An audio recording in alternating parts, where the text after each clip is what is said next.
comentaba ayer en el mensaje, si hay algún tema que ustedes decidan repasar, también dejamos abierto el temario de hoy a trabajar los temas que puedan generarle alguna dificultad. Entonces les voy a proponer algunos temas para repasar, teniendo en cuenta que a veces pueden ser temas un poco más complejos, pero también dejo la posibilidad, o planteémonos todos la posibilidad, que si ustedes entienden que hay algún tema que les pueda complicar, o que no se entendió, o que no encuentran la bibliografía, lo podamos trabajar en este espacio. El lunes de la semana que viene a las 8 de la mañana está previsto el examen parcial, así que tanto en la clase de hoy como en la clase de esta semana, con el profesor Cantelli, no vamos a desarrollar temas nuevos, sino que vamos a tratar de pensar sobre los temas que ya desarrollamos y que puedan plantear alguna dificultad. Si les parece, entonces comenzamos y los invito a que si existe algún tema sobre el que quieran trabajar, me escriban por el chat o tomen la palabra y lo dialogamos y trabajamos sobre esos temas en particular. Mientras tanto, yo elegí el tema de vicios de la voluntad y vicios de los actos jurídicos como para pensar alguna reflexión sobre esta comparación, ¿no? Que son 6 institutos, los vicios de la voluntad y los vicios de los actos jurídicos, que pueden generar alguna confusión, ¿no? Hasta una cuestión sinonímica, ¿no? El nombre es parecido, y que por lo tanto entonces me interesaba por ahí pensar algún repaso, alguna reflexión sobre esta comparación en particular, trabajando en concreto los 3 casos de vicio de la voluntad y los 3 casos de vicio de los actos jurídicos. Todos estos temas comprenden los temas de la unidad 4, de hecho y acto jurídico. Aparece vicio de la voluntad y más tarde vicio de los actos jurídicos. Son temas que ya hemos visto, pero bueno, vamos a hacer alguna noción de repaso. Vicios de la voluntad, comienza el Código Civil regulándolo a partir del error, que está regulado a partir del artículo 265. Error es el falso conocimiento o la ignorancia sobre algún tema, ¿no? O sea, no conocer algo o conocerlo mal. Y el error, para que sea, o sea, este falso conocimiento, este desconocimiento, esta ignorancia sobre una cuestión, para que sea un vicio de la voluntad, es decir, para que afecte a la voluntad, tiene que tener ciertos requisitos, tiene que ser un error de hecho, o sea, de cuestiones fácticas. No se acepta el error de hecho, es decir, no podría una persona alegar, yo no sabía que está prohibido estacionar en este sector de la sociedad, o en el corredor de las calles que son corredor de colectivo del centro de la ciudad de Posadas, o que está prohibido, no sé, circular sin un vehículo con BTV, ¿no?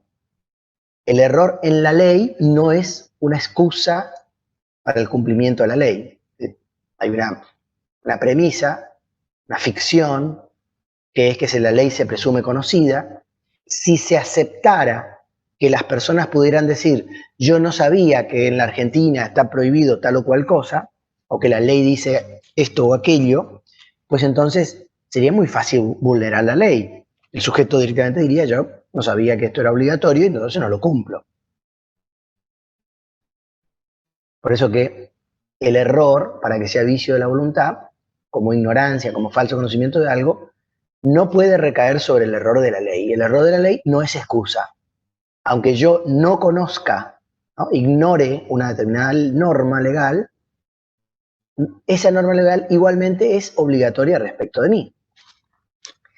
Para que el error sea un vicio de la voluntad, primero tiene que ser un error de hecho, un error sobre circunstancias fácticas, ¿no? Por ejemplo, no sabía quién era el dueño de este inmueble, no sabía las calidades o cualidades de determinada cosa, ¿no? Me confundí, pensé que esta máquina servía para hacer algo y no sirve para eso. Errores sobre cuestiones fácticas. Además, debe ser un error grave, importante, el código llama esencial, es decir, un error que recae sobre elementos sustanciales, sobre cuestiones importantes del acto jurídico. Por ejemplo, pensé que estaba comprando algo y compré otra cosa totalmente distinta. Pensé que estaba contratando con una persona y estoy contratando con otra. Supongamos, quería beneficiar a un amigo con un obsequio y estoy beneficiando a otra persona.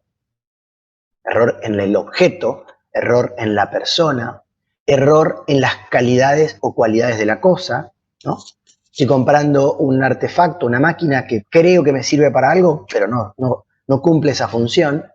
Hay un error en las calidades o cualidades de la cosa.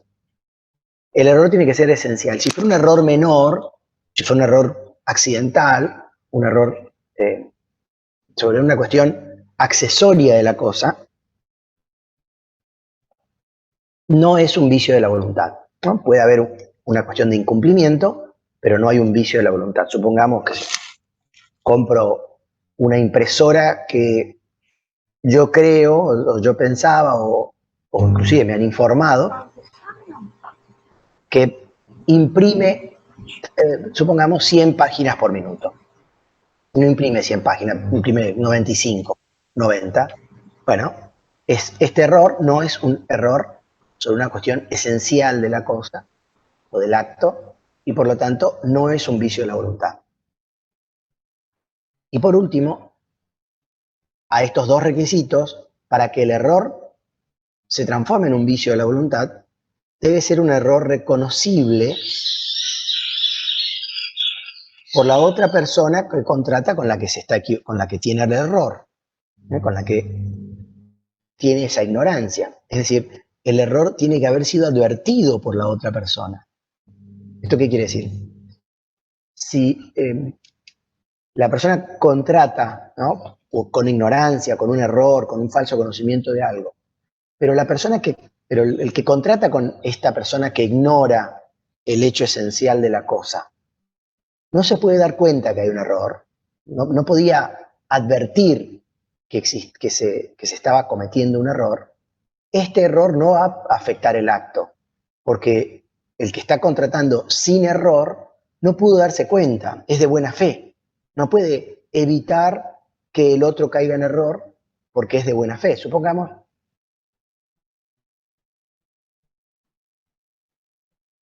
una persona que va a contratar, que necesita un determinado tractor para trabajar en la chacra, en su campo. Y va y elige comprarlo, pero no le informa al vendedor para qué tipo de trabajos lo va a requerir, ¿no? Para qué tipo de actividad lo va a requerir. Y luego no le sirve porque se equivocó, porque era un error, porque tenía mala información. En este caso, no va a poder decirle al vendedor del tractor, te devuelvo el tractor, devolveme el dinero porque yo me equivoqué, porque yo tuve un error, porque el vendedor es de buena fe. El vendedor no podía saber que el que estaba comprando el tractor tenía alguna mala información sobre lo que estaba comprando, ¿no? O supongamos va a comprar un auto porque lo quiere usar de taxi. Y al comprador no le dice, al vendedor no le dice nada, y luego que lo compra, se entera que la municipalidad no habilita ese vehículo para taxi. Supongamos porque no tiene las características que la ciudad exige para que un automotor sea inscripto como taxi. Por ejemplo, cilindrada, comodidades como aire acondicionado, cantidad de puertas, etc. Pero si el vendedor no lo sabía y no podía saberlo, es de buena fe, y entonces el que compró con ignorancia tiene que soportar su propia ignorancia, porque no le puede cargar su ignorancia al otro que es de buena fe. En cambio, si el que vendió el tractor o el que vendió el auto sabían, ¿no?, o se pudieron haber dado cuenta que el que estaba comprando esa máquina, esa cosa, el tractor, el auto u otra cosa, estaba actuando por un error, es decir, debieron haber dado cuenta que la persona estaba actuando mediante un error, supongamos, quería comprar un tractor y estaba comprando un cuatriciclo, que indudablemente no le servía para el trabajo en un campo, en ese caso el error sí es reconocible por la otra persona que contrata con el que ignora, y por lo tanto es un vicio de la voluntad, ¿no? Entonces, para que un error sea vicio de la voluntad, para que afecte a la voluntad, tiene que tener estos tres requisitos. Y en general, este último requisito, el de que sea reconocible, es el más complejo, ¿no? Porque indudablemente va a involucrar alguna conducta, diríamos, por lo menos culpable de la otra persona, que dándose cuenta que el ignorante estaba actuando por un error, el ignorante suena feo, ¿no? La persona que tenía el falso conocimiento estaba actuando por un error, no dijo nada y, digamos, consintió que se consolidara ese error. Entonces, ahí, por lo menos, una actuación culposa por no haber advertido a la persona que estaba queriendo comprar la cosa que era un error, que no le iba a servir un cuatriciclo para trabajar en un campo. Pero en general este es el requisito que hace que la ignorancia sea un supuesto excepcional, el error sea un supuesto excepcional de vicio de la voluntad, ¿no? Porque el que actúa con error tiene que demostrar este último requisito, que es que el error sea reconocible, que es un requisito difícil de probar, ¿no? Difícil de acreditar que la persona que vendió la cosa sabía que el que estaba comprando esa cosa estaba actuando por un error sin darse cuenta. El segundo de los vicios de la voluntad es el dolo. El dolo, habría que hacer primero alguna aclaración, es una palabra multívoca, tiene varios significados. El dolo la hemos oído, ¿no? La palabra dolo la mencionamos como un elemento de los hechos ilícitos.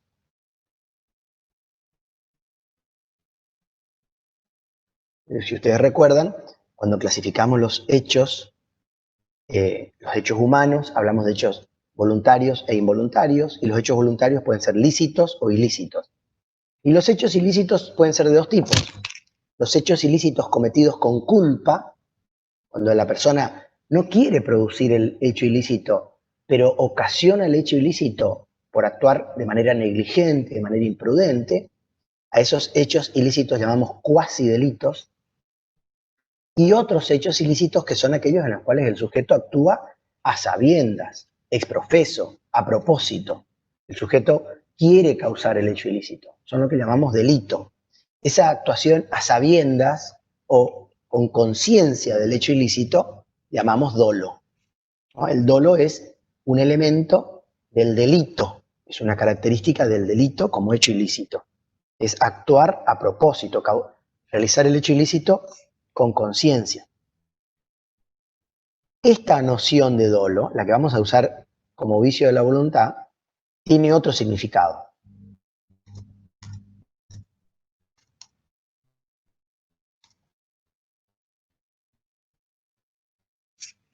Cuando hablamos de dolo, como vicio de la voluntad, no como delito, tiene otro significado, tiene otra acepción.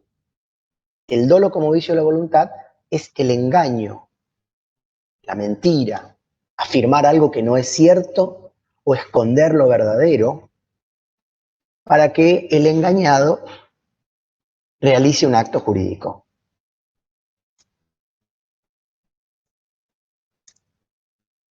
Una persona miente sobre algo, engaña, oculta la verdad o afirma algo que no es cierto, para que otra persona, la engañada, la que padece el engaño, la que sufre ese dolo, realice un acto jurídico. Compre algo, venda algo, se asocie con alguien. Por ejemplo, afirmar que una determinada cosa tiene cierta característica para que el otro, a sabiendas que no es cierto, para que el otro compre esa cosa o pague un precio mayor. Decida comprar o acepte pagar un precio más elevado. Por ejemplo, afirmar que una obra de arte es una obra original, sabiendas que era una copia, o que una determinada cosa tiene ciertas características, ¿no? Una máquina que cumple ciertas funciones y no las cumple. Entonces, vemos que la palabra dolo tiene, por lo menos en derecho, dos acepciones. En una, vamos a hablar del dolo como una característica del delito, lo sacamos, no es el dolo que hablamos acá en vicio, y el dolo como vicio de la voluntad es el engaño, la aseveración de una falsedad, o ocultar la verdad, para que el engañado, es decir, la otra parte, la otra persona, realice un acto jurídico que si no fuera engañada no realizaría. No iba a comprar esa obra de arte si no fuera porque le engañaron diciendo que era original o que tenía o que era de determinado autor y no lo es, etc. ¿no? El dolo como vicio de la voluntad está regulado a continuación del error a partir del artículo 271, ahí nos da una definición en los términos de los que estamos hablando. Dice el 271, acción dolosa es toda aserción de lo que es falso o disimulación de lo verdadero, cualquier artificio, astucia o maquinación que se emplee para la celebración del acto. Eso es la acción dolosa, es decir, hacer algo para engañar. Y omisión dolosa, que será lo contrario, es decir, es callar la verdad. La omisión dolosa causa los mismos efectos que la acción dolosa cuando el acto no se habría realizado sin la reticencia o la ocultación de la verdad. Entonces, el dolo es engaño que realiza una persona a otra para que la otra celebre un acto jurídico. No es necesario, no es un requisito, que el que engañe sea la parte del contrato. Supongamos, se vende la máquina, pero el que engaña, el que provoca el dolo, no es el vendedor, sino que es otra persona. Supongamos alguien que está en connivencia con el vendedor, ¿no? alguien que quiere perjudicar al comprador para que compre algo que no le va a servir. El dolo provoca un vicio en la voluntad y por lo tanto la nulidad del acto, sea que lo realice al engaño el propio vendedor de la cosa o cualquier otro tercero. ¿No? Es decir, no importa quién produce el daño, quién realiza el engaño, sino lo importante es que hay una persona que realiza el acto jurídico, por ejemplo, compra la máquina, por el engaño o la mentira que sufre o que padece.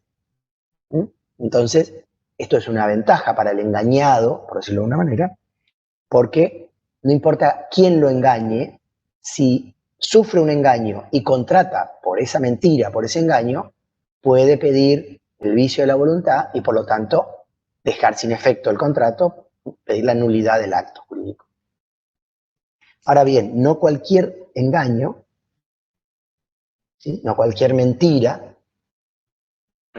sería suficiente para que exista un vicio de la voluntad. No cualquier aseveración de una cuestión falsa o ocultar lo verdadero es suficiente, porque si no, digamos, cualquier engaño, aunque sea menor, aunque sea insignificante, podría dar lugar a una nulidad. Supongamos la aseveración del vendedor de un producto, no, este es el mejor del mercado, que puede ser exagerada, que hasta puede ser a sabiendas de que no era cierto, pero que no es suficiente para decir declaramos la nulidad del contrato. O el vendedor de un auto que dice, no, este auto solo lo usaban los domingos para ir a misa, o los domingos para salir a pasear.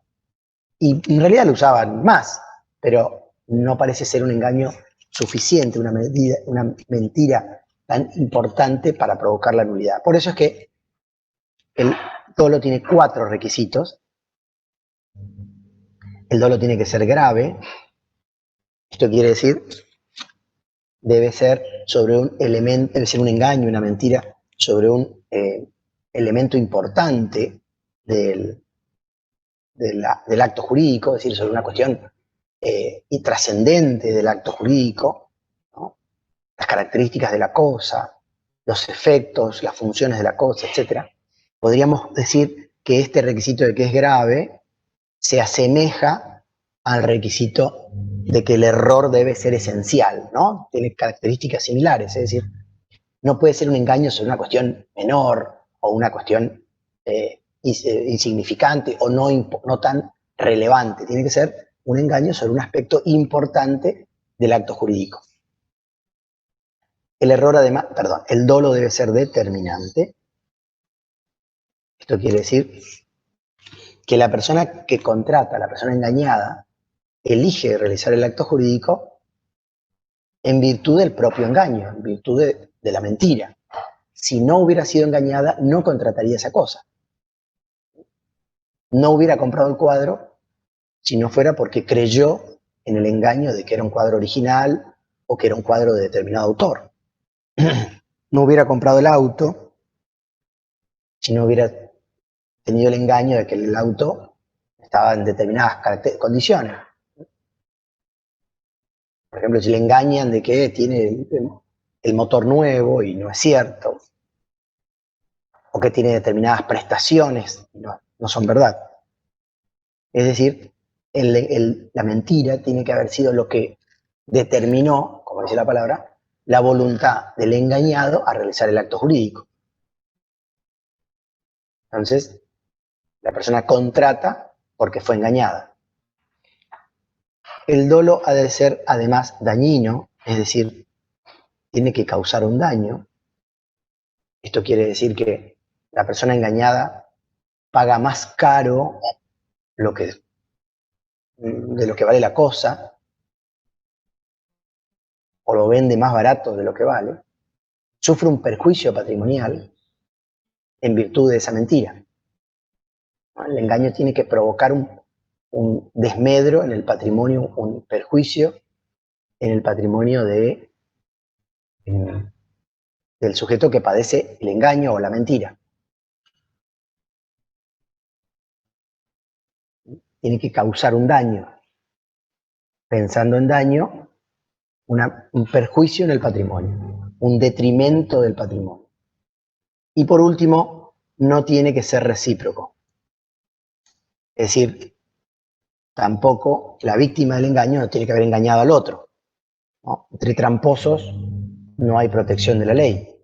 Entonces, si el mismo engañado es culpable, ¿no? Es responsable de haber también intentado engañar a la otra parte, bueno, pues entonces no hay protección de la ley para ninguno de los dos.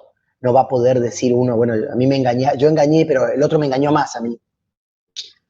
Entonces, no es posible aducir que existe un engaño como vicio de la voluntad si también la víctima del engaño intentó engañar o engañó o mintió a la otra parte, ¿no? Entonces no tiene que ser un tratamiento recíproco en el engaño.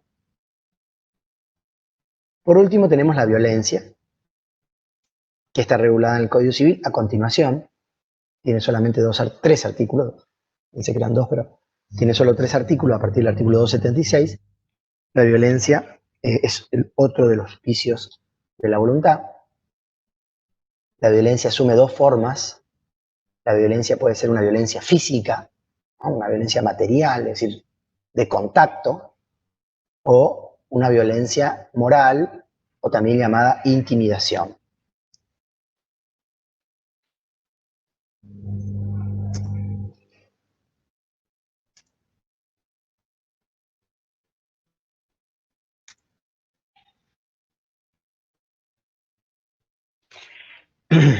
La violencia física es cuando el sujeto recibe una fuerza irresistible, una fuerza física irresistible, que lo conmina, que lo obliga, que no le da otra alternativa que provocar un hecho, un acto, ordinariamente un acto involuntario, generalmente un hecho ilícito, en el que no participa con su voluntad, ¿no? Obviamente. Por ejemplo, estoy bajando la escalera, me empujan, caigo y lastimo al que está abajo. Estoy estacionado con el auto, me chocan de atrás y impulsa mi vehículo y choca al vehículo que está delante o a alguien que está transitando. La violencia física es cuando el que sufre la violencia recibe una fuerza física que no puede resistir y que no le deja otra alternativa que realizar un hecho, en general un hecho ilícito, ¿no? Dañar a otro, ¿no?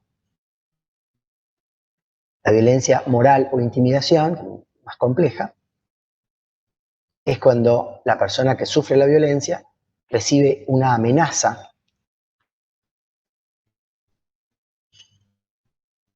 de sufrir un daño, un perjuicio en su persona o un perjuicio a su familia o a su patrimonio si no realiza un acto. Es decir, la amenaza para que el sujeto realice un acto. Firma tal contrato porque si no vamos a romper todo tu auto o la casa o vamos a lastimar a alguien de tu familia. En este sentido, la violencia moral o intimidación funciona como un vicio de la voluntad de actos jurídicos, ¿no? o de actos lícitos, ¿sí? El sujeto realiza, por ejemplo, una venta, pero porque sufre una amenaza de que si no vende eso, van a lastimar a su familia, o lo van a lastimar a él, o van a dañar su patrimonio, ¿no? Realiza un acto lícito, pero sin voluntad, porque sufre una violencia. Para que la amenaza sea suficiente como vicio de la voluntad, tiene que tener ciertos requisitos. Los requisitos de la amenaza es que debe ser el temor de sufrir un daño grave, no debe ser una amenaza menor o insignificante, sino que tiene que ser una amenaza de un hecho grave. Debe también ser una amenaza, digamos, creíble, en cuanto el sujeto está convencido de que el que realiza la amenaza la va a cumplir, va a cumplir la amenaza si no se realiza el acto jurídico. Y debe ser la amenaza de un hecho ilícito. No sería amenaza si un acreedor le dice a su deudor, pagame la deuda porque si no te voy a hacer un juicio. Porque si bien es una amenaza de provocar un daño al patrimonio, hacerle un juicio y embargarle y subastarle las propiedades, es una acción lícita de parte del acreedor exigir el cumplimiento de la obligación de su deudor, ¿no? Exigirla por medios legales. Sería amenaza si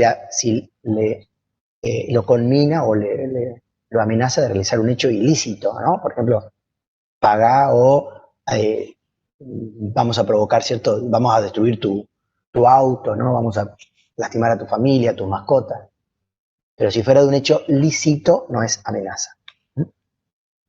Fíjense entonces que, por ejemplo, la tortura para realizar cierto acto, ¿no? Es decir, pongamos, lastimar a una persona para que esta persona realice un acto, ¿no? Torturarlo para que firme un contrato, es una violencia moral o intimidación, porque lo que está haciendo el que tortura es amenazar a la víctima de que lo va a seguir torturando si no firma o si no celebra el acto, ¿no? Voy a hacer más daños todavía si no firmas ahora. No es violencia física. Violencia física sería si le toma la mano y le hace firmar, pero ni siquiera así sería su firma, ¿no? La tortura para realizar un acto jurídico es también intimidación, porque es decir, ya te voy a seguir lastimando, voy a provocar más daño si no se realiza el acto. En cualquiera de los dos casos, si fuera violencia física o violencia moral, es una cuestión de vicio de la voluntad. Pero es cierto que la violencia moral o intimidación es más propia de los actos jurídicos, ¿no? Vendé esto, vendeme a mí esta cosa, este inmueble, o si no voy a hacer tal daño, tal perjuicio. Y la violencia física o material es más propia de los hechos ilícitos, ¿no? Persona que daña a otro, pero porque lo empujaron a realizar ese acto. Bien, respecto de estos tres vicios de la voluntad, todos provocan la misma consecuencia, que es la nulidad del acto. Cuando existe vicio, error, dolo, violencia, y cumplen los requisitos de cada uno de estos tres vicios de la voluntad, el efecto que provoca la existencia de este vicio es la nulidad del acto. El acto pierde todos sus efectos, vuelven las cosas al estado anterior, ¿no? Tiene efecto retroactivo, se devuelve lo que se recibió en virtud del acto con vicios, en virtud de la nulidad. Es decir, un acto jurídico realizado con vicios de la voluntad, un acto celebrado con vicios de la voluntad, no tiene ningún efecto en virtud de la nulidad que provoca el vicio. El efecto del vicio es la nulidad del acto, ¿sí? El acto o el hecho jurídico realizado. ¿Sí? Carece de efectos. Es la sanción más grave del derecho civil, la nulidad, porque priva totalmente de efectos al acto nulo. Vamos a hablar algo de ahora de los vicios de los actos jurídicos.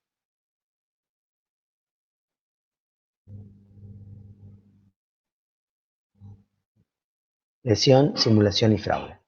Está a partir del artículo 332. ¿Alguna explicación primero de a qué nos referimos con vicio de los actos jurídicos?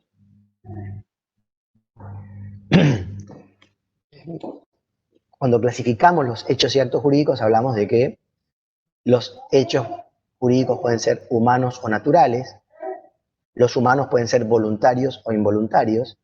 Cuando hablamos de voluntarios, allí aparecen los vicios de la voluntad que vimos anteriormente, y a su vez dentro de los actos humanos voluntarios tenemos los actos lícitos y los ilícitos, y dentro de los actos lícitos a los actos jurídicos. Y ahí, en los actos jurídicos, pueden aparecer algunos de estos tres vicios que vamos a hablar ahora. Es decir, los vicios de los actos jurídicos son exclusivos de esta categoría de hechos jurídicos, que son los actos jurídicos, que es la categoría más importante, la categoría más importante de hechos jurídicos.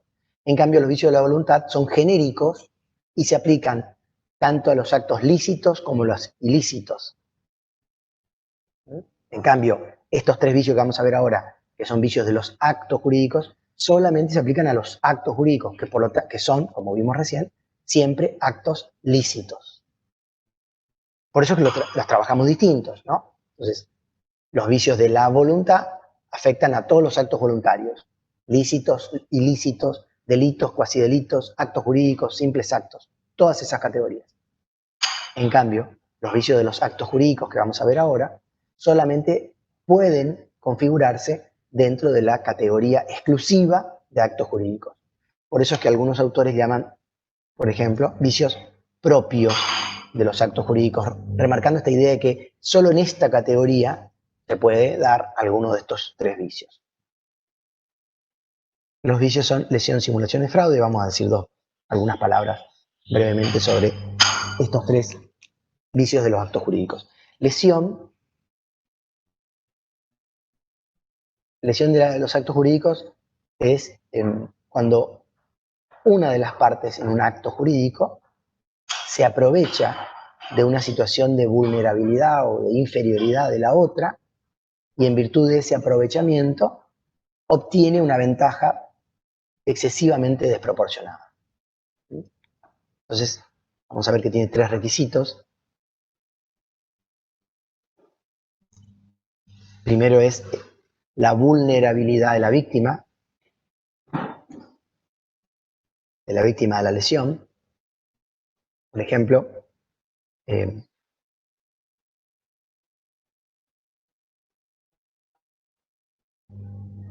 la situación de necesidad física, el código, una debilidad psicológica,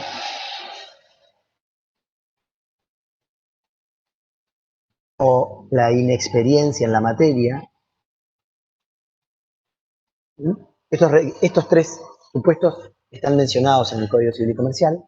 Son situaciones de vulnerabilidad. La persona está en una situación de inferioridad en relación a la otra, porque tiene necesidad, ¿no es cierto? Necesita realizar un acto o obtener dinero para una determinada urgencia, por una cuestión de debilidad psicológica, que no llega a ser incapacidad, o inexperiencia.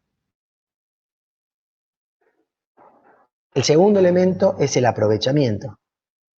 La otra parte, al advertir esta situación de inferioridad, se aprovecha de esa situación, abusa de esa situación, conociendo la situación, le saca partido, ¿no? Y el tercer requisito, que es un requisito objetivo, no depende de las personas, el objetivo visible, es la obtención de una ventaja desproporcionada, una ganancia patrimonial, una económica desproporcionada. Estos son los requisitos de la lesión, ¿no? Una persona que está en una situación de inferioridad, la otra que saca partido de esto y obtiene una ganancia, paga muy barato lo que sale más caro o vende más caro lo que sale más barato, ¿sí? O sea, aprovechándose de esto, obtiene una ventaja excesivamente desproporcionada. ¿Cuáles son los efectos de esta lesión? Tiene dos opciones.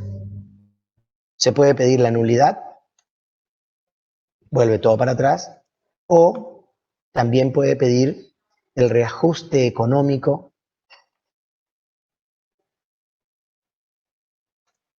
del acto jurídico. Si pagó muy barato, que pague la diferencia. Fíjense entonces que la lesión, a diferencia de lo que vimos antes de los vicios de los actos jurídicos, que solamente puede admitir la nulidad, aquí admite dos alternativas, digamos, dos acciones. No puedo pedir las dos cosas, claramente. Puedo pedir la nulidad o puedo pedir el reajuste, ¿no? Que es el reequilibrio. Si la situación era desequilibrada, reequilibrar la relación jurídica, el acto jurídico. Simulación. La simulación está regulada a continuación, artículo 333. La simulación es cuando el acto jurídico se realiza conociendo ambas partes que realizan el acto jurídico que algo de lo que se plasma allí es falso y que la verdad queda oculta, queda escondida, reservada solamente para las dos partes. Es decir, hay algo de engaño, pero el engaño no es de una parte contra la otra como era el dolo, sino el engaño es de las dos partes a la sociedad. Las dos partes dicen hacer un acto jurídico, que muestran, pero que en algo es falso, y lo que no muestran, o la verdad, no la muestran y se la reservan para sí, ¿no? En la simulación no hay una víctima y un victimario, por decirlo de alguna manera, sino que ambas partes se ponen de acuerdo en plasmar en el acto jurídico algo que es falso, ¿no? Supongamos, simulo que le vendo algo, pero en realidad se lo estoy regalando. O simulo que le estoy vendiendo algo, pero en realidad no le vendo nada, sino que sigue siendo mío. Simulo que le regalo a alguien, a una persona algo, pero en realidad se lo estoy dando a otra, ¿no? La característica de la simulación es que las dos personas que participan del acto saben de que el acto en alguna porción, en algo de lo que allí se expresa es falso. O es totalmente falso, ¿no? Decimos que yo le vendo algo, pero en realidad no le vendo nada, sigue siendo mío. o es parcialmente falso. Digo que le vendo, pero se lo regalo. Digo que se lo vendo a Pedro, pero se lo estoy dando a Juan. Entonces la simulación es un engaño, pero no de una parte contra la otra, sino que ambas partes se ponen de acuerdo para engañar a la sociedad, para decir algo que no es cierto. La simulación puede ser lícita o ilícita. Es lícita cuando no perjudica derechos de terceros ni vulnera la ley. Puede ser un caso de simulación lícita. El ejemplo que se suele dar en los libros es la persona que quiere comprar el inmueble que está al lado de su casa y entonces le pide a un amigo que hable con el vendedor para que lo compre en su nombre, aunque en realidad es para el vecino. Es decir, si yo tengo que comprar el terreno que está al lado de mi casa, es muy probable que el vendedor me pida más caro, porque a mí me interesa ese terreno que está exactamente allí. No me sirve uno a la vuelta, en la misma manzana, necesito ese que está al lado. Entonces, en lugar de que vaya yo, que me van a pedir más caro, pido a un amigo que vaya en mi nombre, para que él compre, pero que compre para mí. Entonces, es un caso de simulación lícita, posible. Y el otro caso son las de simulaciones ilícitas. En general, cuando hay un engaño, algo huele mal, ¿no? Como dijo Shakespeare, algo huele mal en Dinamarca. Si hay engaño, es muy probable que o que se quiera defraudar a la ley, por ejemplo, no pagar algún tributo. Simulamos que vendo el inmueble en 100.000 pesos, pero lo vendo en 1.000.000. ¿Y por qué simulo el precio en un valor menor? Y para pagar menos impuestos. Estoy defraudando o engañando al fisco, o simulo que vendo algo, pero en realidad me lo quedo para mí, para que no me caigan los acreedores, y entonces estoy engañando, estoy perjudicando los derechos de los acreedores. Entonces, ese caso es la simulación ilícita.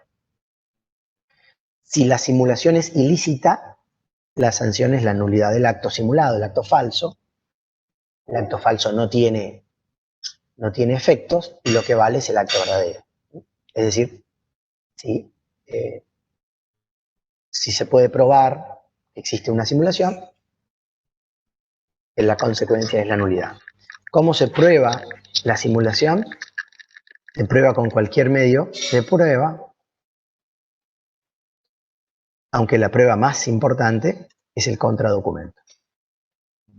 Pero claro, es cierto, es muy difícil a veces acceder al contradocumento, porque generalmente va a quedar reservado para las partes. Por último tenemos la acción de fraude, que está a continuación, en el artículo 338. El fraude es el acto jurídico del deudor en perjuicio de sus acreedores. Fraude es el acto que realiza una persona que ostenta la calidad de deudor con la intención, con la finalidad de perjudicar a sus acreedores, ¿no? Digamos, impedir el ejercicio de los derechos de sus acreedores. Supongamos una persona que antes de que le embarguen su propiedad, la regala a favor de sus hijos, o su familia, o su amigo, o dilapida sus bienes, oculta sus bienes, para que sus acreedores no cobren, no puedan acceder a ejecutar esos bienes y obtener la indemnización económica, ¿no? que le corresponde como acreedor en la relación jurídica. ¿Cuáles son los requisitos del fraude? Están en el artículo siguiente, el artículo 339.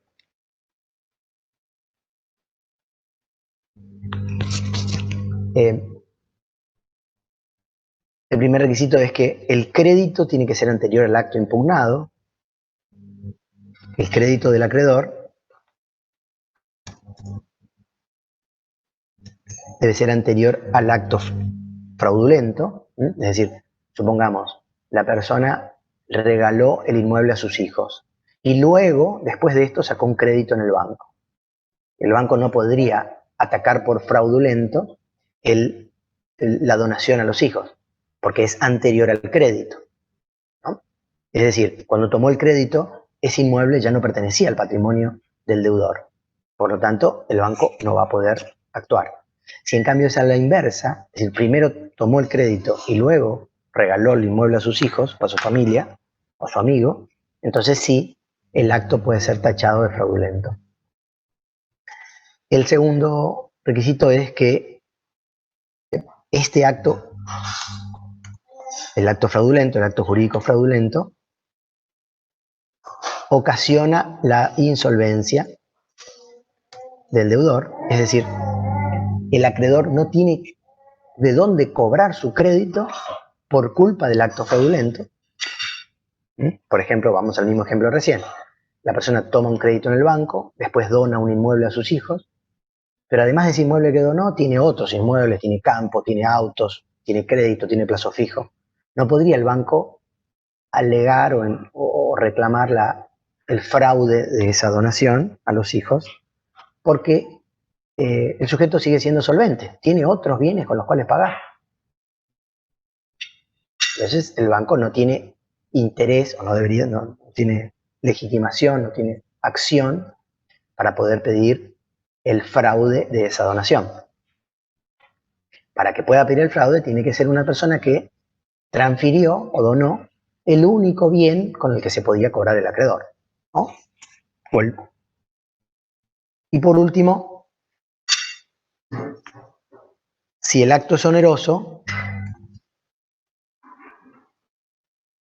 la persona que contrata con el deudor debe ser de mala fe. Es decir, si el acto jurídico fraudulento es oneroso, por ejemplo, la persona sacó un préstamo en el banco y luego el único inmueble que tenía lo vende a un amigo para que el banco no se lo cobre, no se lo quede, entonces lo vende a un amigo, acto oneroso, ese amigo tiene que ser de mala fe, es decir, sabía que el deudor estaba en insolvencia y que no iba a poder pagarle al banco, ¿no? Es un requisito más complejo. En cambio, si el acto es gratuito, por ejemplo, una donación a los hijos, como era el ejemplo anterior, no suma este requisito, no se suma esto, no hace falta mala fe, porque es gratuito. Pero si es oneroso, el tercero, digamos, el tercero, el que contrata con el deudor que provoca el fraude, tiene que ser de mala fe, es decir, tenía que saber, conocer la insolvencia del deudor. Entonces, para que un acto sea fraudulento, tiene que tener dos requisitos, los dos primeros si el acto es gratuito, y un tercer requisito si el acto es oneroso, que es la colusión o la mala fe, la complicidad del deudor con el que contrata con el deudor, con el que realiza el acto jurídico con el deudor. Entonces, fíjense entonces que un acto jurídico oneroso es más difícil de ser declarado fraudulento porque tiene más requisitos que un acto jurídico gratuito. Un acto jurídico gratuito tiene dos requisitos para ser fraudulento, un acto jurídico oneroso tiene tres requisitos para ser declarado fraudulento, ¿no? Para tenerlo en cuenta en esta diferencia entre actos jurídicos gratuitos y actos jurídicos onerosos. ¿Qué efectos tiene el fraude? El acto jurídico fraudulento es inoponible a los acreedores del deudor. Los acreedores pueden pueden actuar respecto de los bienes objeto del acto jurídico como si el acto jurídico no existiera.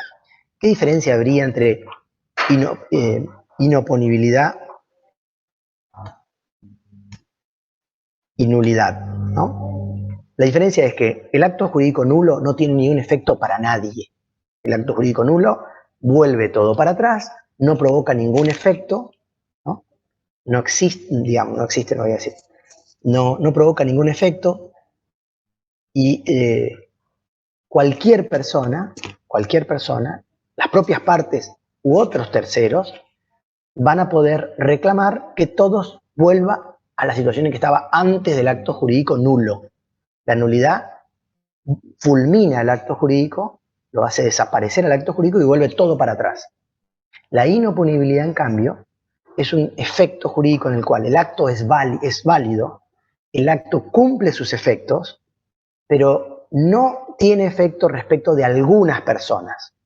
En el fraude, el acto jurídico es válido entre las partes, pero no tiene efecto solo respecto de los acreedores. Esto quiere decir que, por ejemplo, si la persona, vamos al ejemplo que dábamos hoy, sacó el préstamo en el banco, luego donó el inmueble a sus hijos y el banco logra la acción de fraude, el banco va a poder embargar el inmueble. Pero respecto de los hijos, el acto sigue siendo válido y el inmueble va a ser de ellos.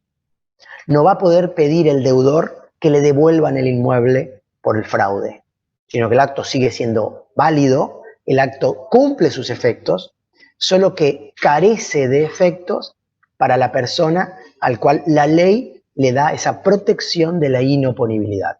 El acto es válido para toda la sociedad, salvo para los acreedores. Para los acreedores es inoponible.